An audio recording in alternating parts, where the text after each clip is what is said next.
అందరికీ జై భీమ్. నేను Rajesh Mahasena. Welcome to Mahasena media. Telugu Desam పార్టీలో ఉన్న మాలల్ని అవమానిస్తున్నారు, చిన్న చూపు చూస్తున్నారు అని హెడ్డింగ్ పెట్టడం జరిగిందండి.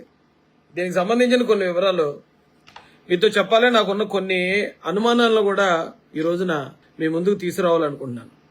ఈ రోజున ఒక రకంగా మాలలకి భవిష్యత్తు లేకుండా చేసి పారేశారు కొద్దిమంది.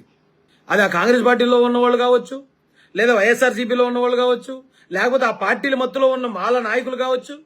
ఒక పార్టీని కంప్లీట్ మాలలకు శత్రువుని చేసి పారేశారు. ఈవెన్ నేను కొంతమంది గెజెట్ ఆఫీసర్లతో మాట్లాడాను, మాల గెజెట్ ఆఫీసర్లు. గత ప్రభుత్వ హయాంలో ఈ అధికారులందరూ ఏ ప్రభుత్వం వచ్చినా వాళ్ళే కదా అధికారులు.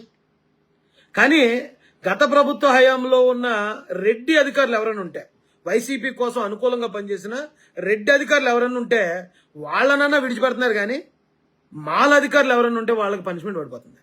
ఏంటి కారణం ఏంటి అంటే, ఈ వైఎస్ఆర్సీపీ పార్టీ అంటే రెడ్ల కన్నా మాలలకి ఎక్కువ ప్రాధాన్యత ఉందా పార్టీలో? ఎందుకు మాలలు ఈ తెలుగుదేశం పార్టీకి, తెలుగుదేశం గవర్నమెంట్కి, చంద్రబాబు నాయుడు గారికి, లోకేష్ గారికి ఎందుకు శత్రువు అయ్యారు? ఎందుకంటే కొంతమంది లత్కోరగాళ్ళు, ముండాకోరగాళ్ళు చేసిన పనిది. మాలలకు ప్రత్యేకంగా పార్టీ లేకపోయినా ఉన్నప్పుడేమో కాంగ్రెస్ పార్టీకి అంటగట్టారు, దాని తర్వాత వైసీపీకి అంటగట్టేస్తున్నారు అంతే. ఇక కంప్లీట్గా మేము తెలుగుదేశం పార్టీకి మేము శత్రువులు అని చెప్పేసి ఇక మాలలకి మరొక పార్టీ లేకుండా మేము చచ్చినట్టు వాళ్ళు కాలు దగ్గర ఉండేలా చేస్తున్నారండి. ఏ కులం అండి? ఒకే పార్టీలో ఉన్న కులం పేరు చెప్పండి. ఈ రాష్ట్రంలో రెడ్లందరూ వైసీపీలో ఉన్నారా? కమ్మలందరూ టీడీపీలో ఉన్నారా? కాపులందరూ జనసేనలో ఉన్నారా? ఉండరు కదా. అన్ని పార్టీల్లోనే ఉంటారు అందరూని. కానీ మాలలందరూ వైసీపీలోనే ఉన్నారని చెప్తారు డాకూరుగాళ్ళు. ఏం చేయాలి మడి కొడుకుల్ని? ఏం చేయాలరా?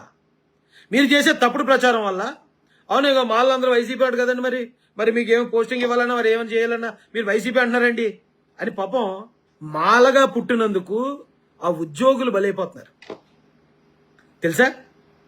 నేను కూడా చాలాసార్లు అనుకున్నాను, నేను మాలగా కాకుండా మాదిగ్గా ఉండుంటే ఈరోజు ఎమ్మెల్యేని. నేను మాలగా ఉండటం వల్ల ఈ మాలలైన వైసీపీలో ఉన్న వాళ్ళు చేసిన కుట్రల్లో, రాయేష్ మాల కాబట్టి వైసీపీకి అనుకూల, మొత్తం వాళ్ళ వర్గం అంతా వైసీపీలో ఉందంట అనే ఈ ప్రచారం ఈ వేరే ఏ పార్టీలో కూడా మాలోడికి భవిష్యత్తు లేకుండా చేస్తుంది.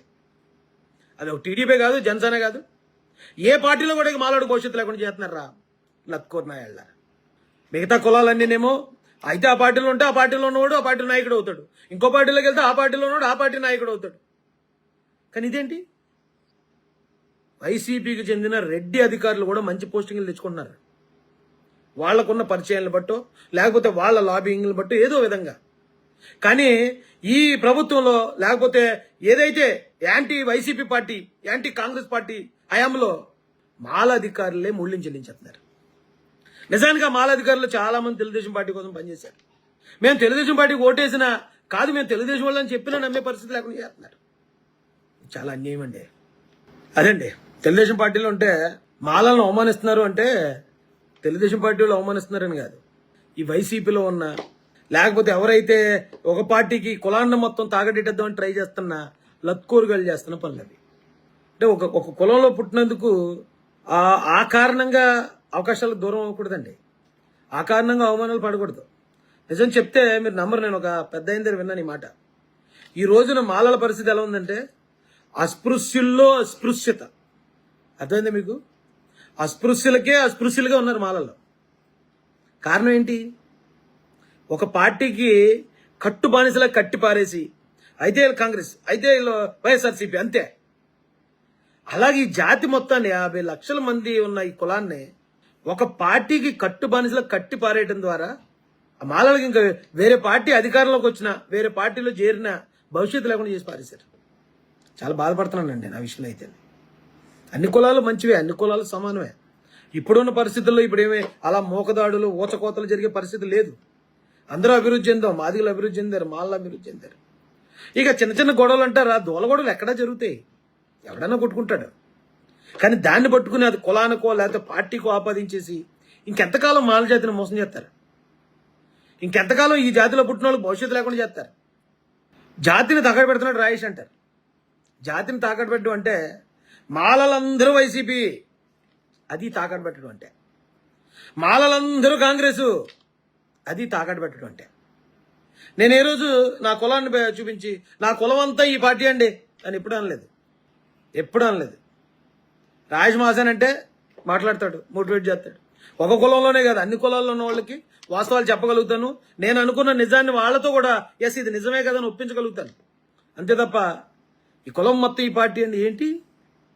కులం మొత్తం ఏ పార్టీకి ఎత్తది? ఏ కులం ఎత్తదిరా ఓటు? ఇలాంటివి మాట్లాడుతుంటే ఇప్పుడు దాకా చరిత్రలోని ఇలాంటి రహస్యాలు బయట తీసుకొచ్చేవాడు ఎవడు లేక, ఎవడన్నా ఒకటి తీసుకొస్తా ఉంటే ఆడి మీద మోకమ్మడిగా దాడి చేసేస్తే, బేవర్సన కొడుకులందరినీ రాజేష్ మహాసేన్ మీద పంపించేస్తే ఆడు వెళ్ళిపోతాడు.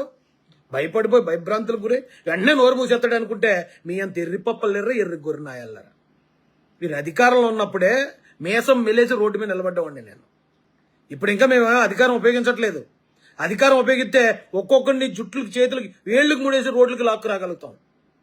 ఇప్పటికి ఇంకా తిట్టేస్తుంటే పడుతున్నారు కదంటే ఎస్ ఖచ్చితంగా ఏనుగు పడుతుంది, ఎన్ని కుక్కలు మురిగినని. అంతే తప్ప ఆ కుక్క మురిగింది కదా అని ఏనుగు తిరిగి మరొకదు. అర్థమైందా?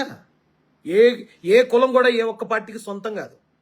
ఆ కులంలో ఉన్న వాళ్ళు అన్ని పార్టీలకు నచ్చిన వాళ్ళు ఓటేసుకుంటారు, ఒక్కొక్కరికి ఒక్కొక్కళ్ళు నచ్చుతారు. మరి బీజేపీని ఎందుకు విమర్శిస్తున్నావు అన్నాడు శ్రీనివాసరావు సఖ్య. ఇప్పుడు కొన్నిసార్లు మనం ప్రత్యక్షంగా వాళ్ళ పట్ల లేదా వాళ్ళు మా మీద చేసిన అట్రాసిటీ ఏమి చూడకపోయినా కొన్ని విన్న సంఘటనలు, కొన్ని చోట్ల జరిగినాయని మేము చూసిన సంఘటనలను బట్టి ఓకే పలానా వాళ్ళు మాకు వర్గశత్రువులా అని భావించాం. ఇప్పుడు ఆంధ్రప్రదేశ్ ఇప్పుడేం మేము బీజేపీని ఎదిరించలేదే, బీజేపీని నేను ప్రతిరోజు విమర్శించుకుంటూ కూర్చోట్లేదే. ఎందుకంటే ఆంధ్రప్రదేశ్లో బీజేపీ మా మీద ఏం దాడులు చేయట్లేదు, మాకేం అన్యాయం చేయట్లేదు, కాబట్టి మేము బీజేపీని ఏమీ అంటలేదు. రేపు పొద్దున అలాంటిది ఏం జరిగిందని మళ్ళీ మేము అడుగుతాం, ఖచ్చితంగా ప్రశ్నిస్తాం. అది ఆ పార్టీ ఈ పార్టీ అని కాదండి. అణగారిన వర్గాలకి ఎవరైతే నిస్సహాయాలు ఉన్నారో వాళ్ళకి హాని చేస్తే, వాళ్ళకి అన్యాయం చేయాలనుకుంటే ఎవరినన్నా మేము అడుగుతాం. అదేంటండి, అది సందర్భాన్ని బట్టి ఉంటుందే తప్ప ఇక ఎవరిని మేము వర్గశత్రువుగా భావించే ప్రసక్తి లేదు. కానీ ఒకటి గుర్తుపెట్టుకోండి, వీళ్ళు ఏదైతే ప్రచారం చేస్తున్నారో కమ్మవాడు దళితులకి శత్రువులని, అదే కమ్మవారు అదే కులంలో పుట్టిన చాలా మంది దళితుల అభ్యున్నతికి చాలా పాటుపడ్డారు. ఒక బాలయోగ్ గారిని, ఒక ప్రతిభాభారతి గారిని, ఈవేళ ఒక వంగలపూడి అనిత గారిని, ఒక వర్ల రామయ్య గారిని, ఒక నక్క ఆనందబాబు గారిని, ఇంకా అంతకుముందు దళితుల నుంచి చాలా పెద్ద సీనియర్ నాయకులు ఉండే ఉంటారు. నా అనుభవం సరిపోదు వాళ్ళందరి గురించి నేను ఇక్కడ రిఫర్ చేయడానికి. కానీ ఇలాంటి గొప్ప గొప్ప నాయకుల్ని తయారు చేసిన పార్టీ తెలుగుదేశం పార్టీ. ఈవేళ దళితుల పిల్లలు గురుకులాల్లో చదువుతున్నారంటే ఆ గురుకుల వ్యవస్థను తీసుకొచ్చింది తెలుగుదేశం పార్టీ. కులం మీద లేకపోతే కులాహంకారంతో జరిగి చాలా అట్రాసిటీల మీద 18 జీవోలు తీసుకొచ్చింది తెలుగుదేశం పార్టీ. కరణాల వ్యవస్థని, పటేల్ పట్వాడీ వ్యవస్థని, అంటే ఈ ఏదైతే జమీందారీ వ్యవస్థ ఉంటుంది కదా, వాళ్ళకి ఎవరు లోకం అంటే పేదరికంలో దళితులే కదా. ఆ వ్యవస్థలను రద్దు చేసింది తెలుగుదేశం పార్టీ. తెలుసా తెలుగుదేశం పార్టీ అంటే? తెలుగుదేశం పార్టీ కూడా ఈ భారతదేశంలో గొప్ప చరిత్ర ఉంది. అవన్నీ తెలుసుకున్నాం కాబట్టే అవును ఎస్ ఇది కరెక్ట్, ఇప్పటిదాకా మనం అపార్థం చేసుకున్నాం. ఇన్ని అబద్ధాలని తెలుగుదేశం పార్టీ మీద చంద్రబాబు నాయుడు గారి మీద ఇలా రుద్దారా, అది తప్పు. ఆయన నిజాయితీగా ఉన్నాడు, అందరికీ కూడా మేలు చేయాలనుకున్నాడు. మేముంటే లేదు మా వాళ్ళ అందరం మేము ఆ పార్టీ ఓడిపోయిన తర్వాత ఏం బతుకురా, మీరుగా బతకండి. మీరు ఓ పార్టీకి కులవంత ఉందని చెప్పకండి. ఎవడెనకాల ఉందో పూర్తిగా కులవంతా ఎవడెనకాల ఉందిరా